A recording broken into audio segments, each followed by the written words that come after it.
Welcome back to my channel. এই ব্লগটা ছিল নবমীর দিনের। তো নবমীর দিনে আমরা রাত্রেবেলা যাচ্ছিলাম শ্রেয়াদির বাপের বাড়িতে। যেই প্রোগ্রামটা আমাদের বহুত বছর ধরে ফিক্সড একদম থাকে, নবমীর রাতের প্রোগ্রাম। তো যাই হোক, এবারে তো তেমন কেউ ছিল না, তাই জন্য আমরাই শুধু যাচ্ছে চিনির আদি দাদার মামার বাড়ি।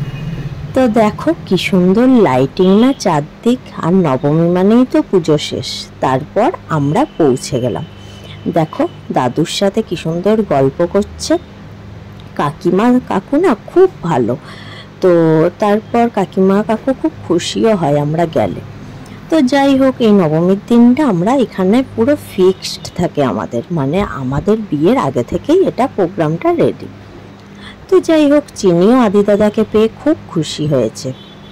এরপর আমরা পুরো সন্ধ্যাটা এখানেই কাটালাম, এখানেই ডিনার করলাম, এখানেই খাওয়া দাওয়া করলাম।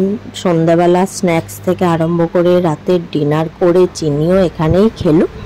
খাওয়া দাওয়া করে আমরা তারপরে বাড়ি গেলাম। তো ওরা দুটো বাচ্চা যা হয় সারাক্ষণ খেলাধুলা করছিল, দৌড়াদৌড়ি করছিল। চিনির আদি দাদার কথা, চিনি তো আদি দাদাকে তো ছোটবেলা থেকেই চেনে। তো সেহেতু আদি দাদা সারাক্ষণ বাড়িতে করতে থাকে। যাই হোক, আজকে তো চিনিকে দেখতে পেয়ে আদি দাদাও খুব খুশি, আর আদি দাদাকে দেখে চিনিও খুব খুশি।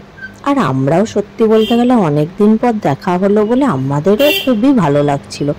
একটু টাইম কাটালাম, তারপর টুকটাক এটা সেটা খাওয়া দাওয়া করে আমরা ডিনার করে নিলাম।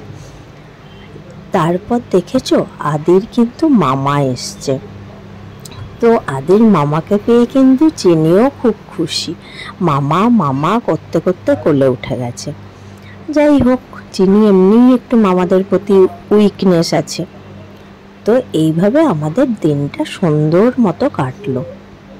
আর না, ওয়েদারটাও এত খারাপ ছিল, আমার একটু ভয় লাগছিল যদি বৃষ্টি হয়, কারণ আমরা গেছিলাম স্কুটি করে।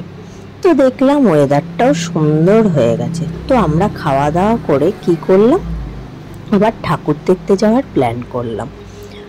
তো প্রথমে প্ল্যানিং ছিল বন্ধুরা সবাই মিলে যাব। তারপর না এখান থেকে বেরোতে অনেকটাই দেরি হয়ে গেছিল বলে ওদেরকে আমরা জানিয়ে দিয়েছিলাম আজ যাব না। তখন আমরা ভেবেছিলাম বাড়ি পৌঁছে যাব। তারপর যখন বেরোনোর পরে জিকো বলছে চলো দুটো ঠাকুর দেখেই আসি।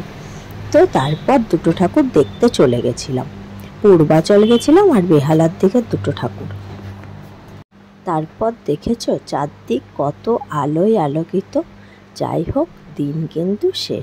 তো চলো, ভিডিওটা আমি এখানেই শেষ করছি। তোমাদের যদি আমার ভিডিও ভালো লেগে থাকে প্লিজ একটা লাইক কমেন্ট করে আমার চ্যানেলটা সাবস্ক্রাইব করে দিও।